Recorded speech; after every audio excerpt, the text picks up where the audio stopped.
बच्चों, अब मैं आप लोगों को रस के बारे में, रस यानी सेंटिमेंट्स के बारे में बताने जा रहा हूँ।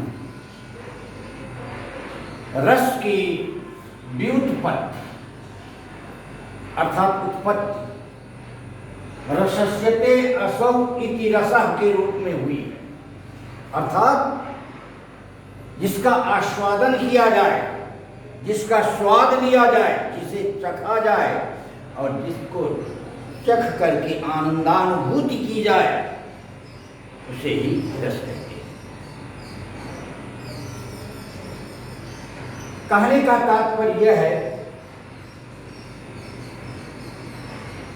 काव्यों को पढ़ने से या नाटक, उपन्यास, कहानी आदि विषयों को पढ़ने या सुनने से तथा मनोरंजक दृश्यों को देखने से जिस आनंद की अनुभूति होती है, उसे ही रस कहते हैं। किंतु नाट्य शास्त्र के प्रणेता आचार्य भरतमुनि ने रस की सम्यक परिभाषा दी है। उन्होंने रस को परिभाषित करते हुए कहा है कि विभावान भाव व्यभिचारी संयोगात्मक निष्पत्ति, अर्थात विभाव, अनुभाव और व्यभिचारी, व्यभिचारी का दूसरा नाम है संचारी भाव के संयोग से रस की उत्पत्ति होती है। यदि हम इसका संक्षेप करते हैं तो हो जाएगा विभाव धन अनुभाव, विभाव धन अनुभाव। और यदि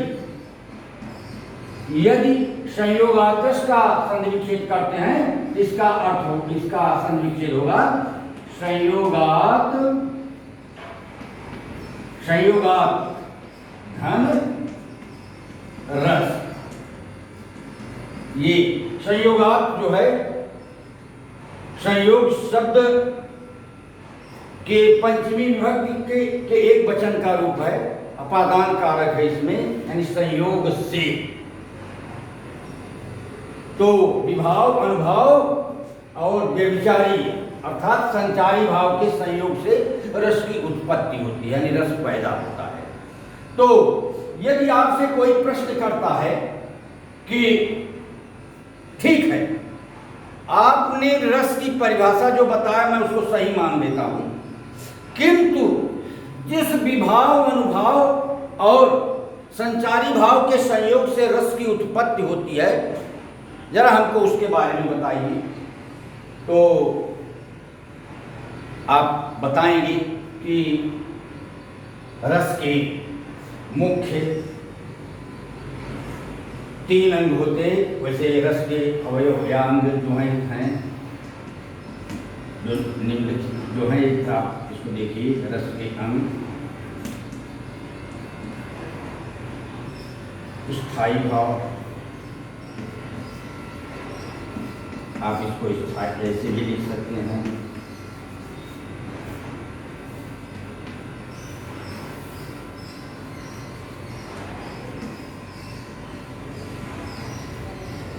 विभाव और अनुभाव और चौथा है व्यभिचारी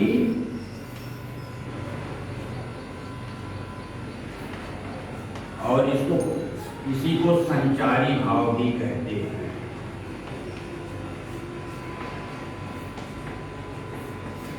तो रस के कौन कितने अंग हैं?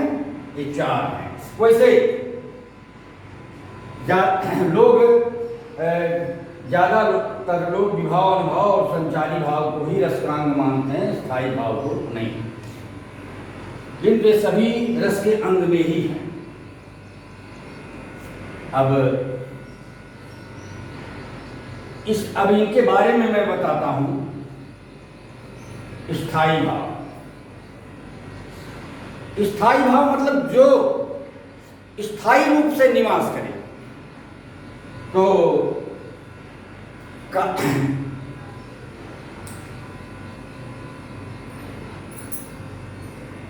थ्री। तो आश्रय के हृदय में प्रत्येक क्षण विद्यमान रहने वाले भावों को स्थायी भाव कहते हैं। आश्रय यानी हम आप, आश्रय या व्यक्ति के हृदय में प्रत्येक क्षण विद्यमान रहने वाले भावों को स्थायी भाव कहते हैं। ये प्रायः सुषुप्तावस्था में होते हैं। ये जितने भी स्थायी भाव हैं वह सोए रहते हैं, यानी प्रायः सुषुप्तावस्था में होते हैं, किंतु उपयुक्त अवसर आने पर जागृत एवं उद्दीप्त हो जाते हैं तथा विभाव, अनुभाव और संचारी भाव के सहयोग से रस रूप में परिणत हो जाते हैं। फिर से सुन लीजिए, व्यक्ति अर्थात आश्रय के हृदय में प्रत्येक क्षण विद्यमान रहने वाले भावों को स्थायी भाव कहते हैं। ये प्रायः सुषुप्तावस्था में होते हैं, किंतु उपयुक्त अवसर आने पर जागृत एवं उद्दीप्त हो जाते हैं तथा विभाव, अनुभव एवं संचारी भाव के संयोग से रस रूप में परिणत हो जाते हैं। तो कहने का तात्पर्य, हर एक व्यक्ति के हृदय में स्थायी भाव सोए रहते हैं, और जब कोई उपयुक्त कारण उत्पन्न हो जाता, कोई भी कारण, तो वे जाग जाते हैं। और जब जाग जाते हैं तो जागने के त्वरितोपरांत यानी तुरंत बाद उनका संयोग होता है विभाव, अनुभव और व्यभिचारी अर्थात संचारी भाव से, तब वे रस के रूप में परिवर्तित हो जाते हैं। तो इसलिए अब कहने का तात्पर्य, पहले स्थायी भाव जागते हैं, जब वो जागते हैं और उनका संयोग विभाव, अनुभव, संचारी भाव से होता है तो रस की उत्पत्ति होती है। तो कितने स्थायी भाव होते हैं इनके बारे में जानना आवश्यक है। तो अच्छा, एक सवाल ये भी उठता है कि लोग कहते हैं, बहुत लोग प्रश्न किया करते हैं कि स्थायी भाव हमेशा सोए क्यों रहते हैं, यानी what is the reason of sleeping, उनके हमेशा सोए रहने का कारण क्या है।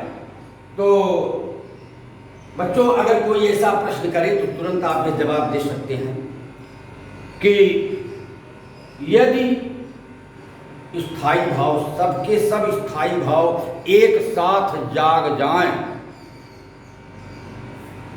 तो व्यक्ति या तो पागल हो जाएगा तो मर जाएगा, क्योंकि दो कार्य एक साथ संभव नहीं हो सकते। दो ही न हुए, एक संग भुआलू और हंसब ठठाए फुलाऊ गालू।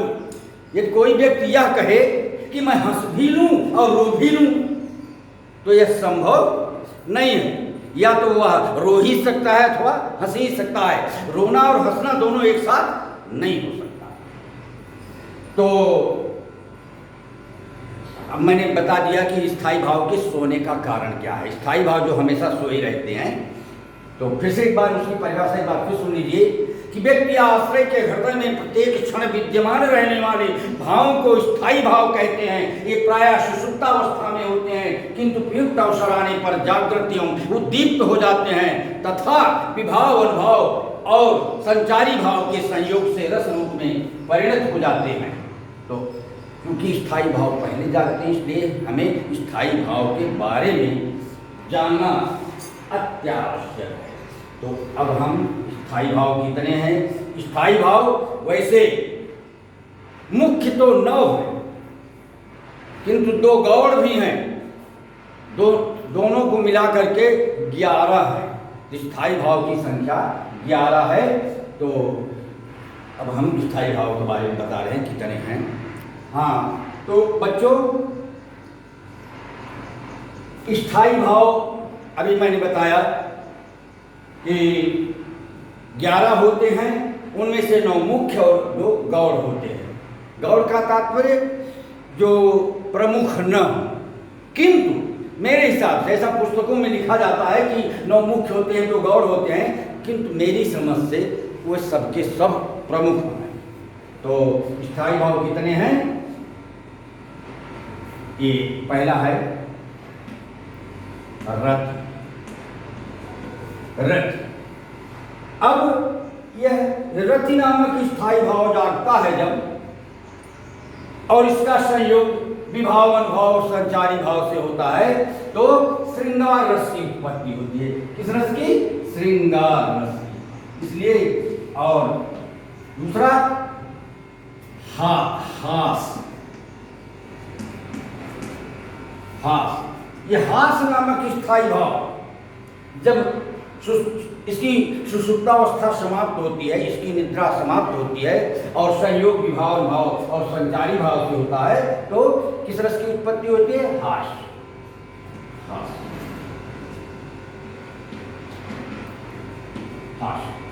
अब तीसरा है शोक। शोक नामक स्थायी भाव जब जागृत होता है और इसका मिलन, इसका संयोग स्थायी भाव यानी इसका संयोग विभाव अनुभाव और संचारी भाव से होता है। विभाव सबको हम लिख दें, अनुभाव मिटा देते हैं, अनुभाव और व्यभिचारी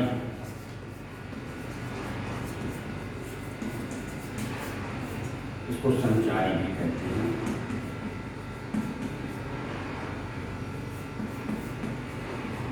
तो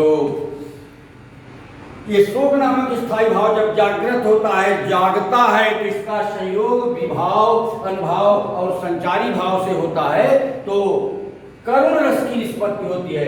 किस रस की? करुण। और क्रोध चौथा है।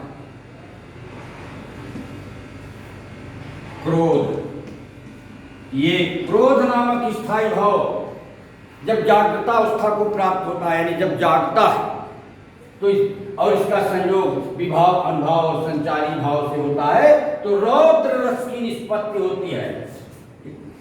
रौद्र।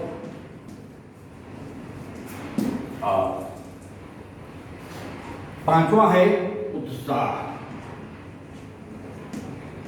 ये उत्साह नामक स्थायी भाव जब जागृत होता है और इसका संयोग विभाव भाव संचारी भाव से होता है तो वीर रस की निष्पत्ति होती है। किस रस की? वीर रस की। और छठवां है भय। ये भय नामक स्थायी भाव जब सुषुप्ता अवस्था का परित्याग करता है अर्थात जागृत होता है और जागने के बाद इसका संयोग विभाव अनुभाव और संचारी भाव से होता है तो भयानक रस की निष्पत्ति होती है। भयानक रस पैदा होता है। कौन सा रस? भयानक। और फिर सतमा है जुगुप्सा।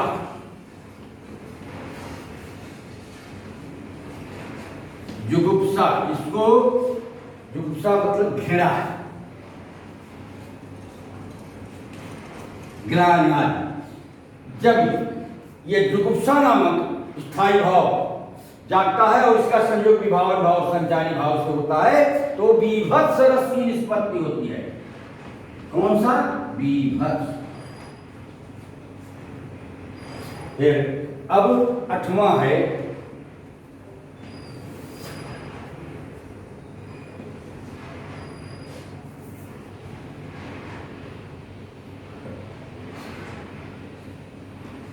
आश्चर्य। यह आश्चर्य विस्मय नामक स्थायी भाव जब जागृत होता है और इसका संयोग विभाव अनुभाव और संचारी भाव से होता है तो अद्भुत रस की निष्पत्ति होती है। कौन सी? अद्भुत। और फिर नौवां है निर्वेद। निर्वेद वेदना रहित। निर्वेद का अर्थ है वैराग्य से, यानी जब व्यक्ति सांसारिक विषय वासना से मुक्त होना चाहता है, उसे वह सांसारिक विषयों से मुक्ति लेना चाहता है और भगवत भक्ति उसके हृदय में जागृत हो जाती है तो वह इस संसार से विमुक्त होकर के भगवत भजन में संलग्न हो जाता है। उसी को कहते हैं निर्वेद। तो इसका यह निर्वेद नामक स्थायी भाव जब जागृतावस्था को प्राप्त होता है और जागने के बाद इसका संयोग विभाव भाव संचारी भाव से होता है तो शांत रस की निष्पत्ति होती है। और 10वां है देव विषयक रस। देव विषयक रस यानी भगवान के प्रति प्रेम जो होता है उसको कहते हैं देव विषयक रस। तो यह है इसका ये देव विषयक रति जब जागृत होता है और इसका संयोग विभाव भाव संचारी भाव से होता है तो भक्ति रस की निष्पत्ति होती है। भक्ति ये यहाँ हमने देते हैं इसका भी स्थायी भाव और यह रस। और अंतिम है वात्सल्य रस यानी वत्सलता। ये वत्सलता नामक स्थायी भाव, वत्सलता नामक स्थायी भाव जब जागृत होता है और उसके बाद जब इसका संयोग विभाव अनुभाव और संचारी भाव से होता है तो वात्सल्य रस की निष्पत्ति होती है। वात्सल्य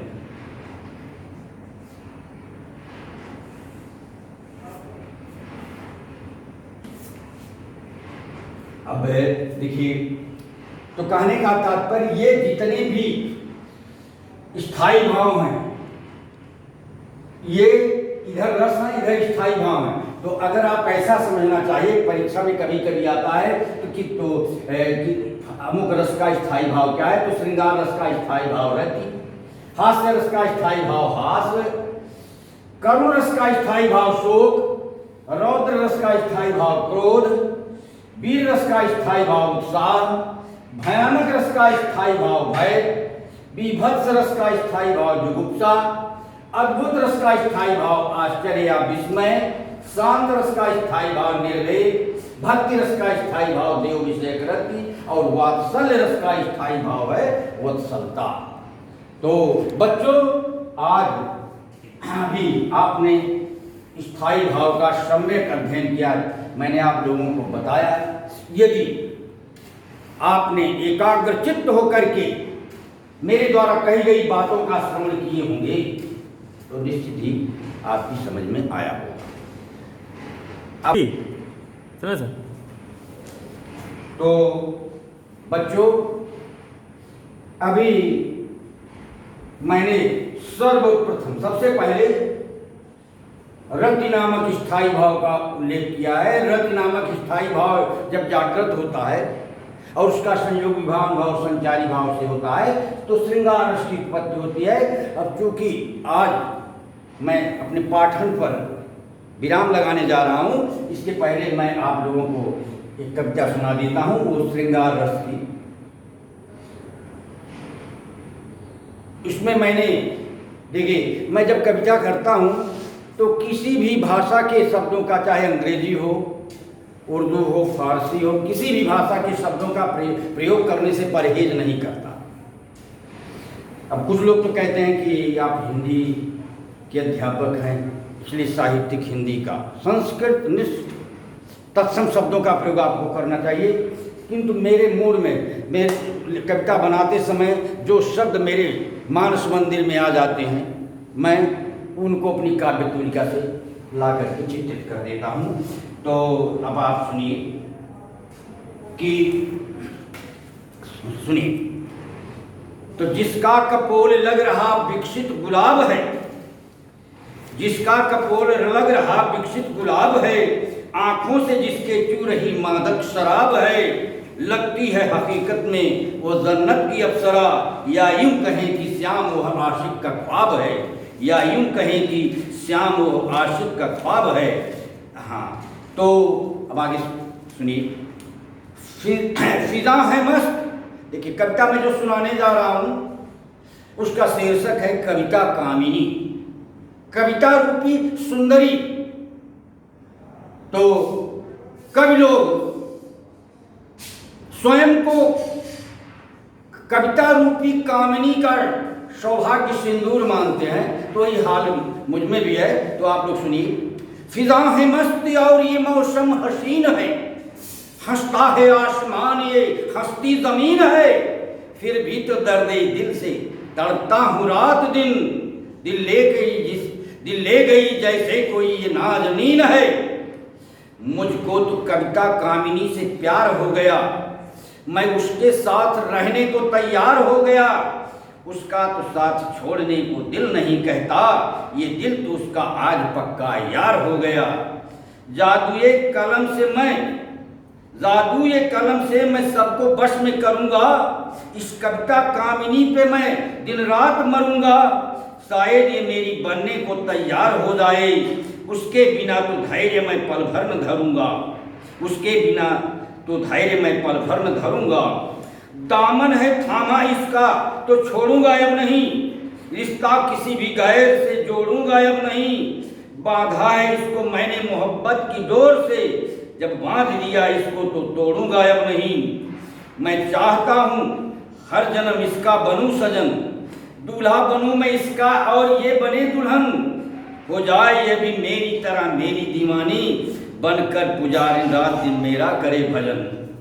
मैं कल्पना के सिंधु में गोते लगा रहा, जन्नत का ख्वाब देख के मैं मुस्करा रहा, ख्वाबों में मेरे आई वो बन करके जाने मन, जागा तो देखा चेहरा ये कितना हरा रहा, बाहों में उसको भर लिया जाने नहीं दूंगा, जाएगी अगर फिर उसे आने नहीं दूंगा, उसको भुला सकता हूँ मैं ख्वाबों में भी नहीं, खुद को भी उसे अब मैं भुलाने नहीं दूंगा, खुद को भी उसे अब मैं भुलाने नहीं दूंगा। जय हिंद, जय भारत।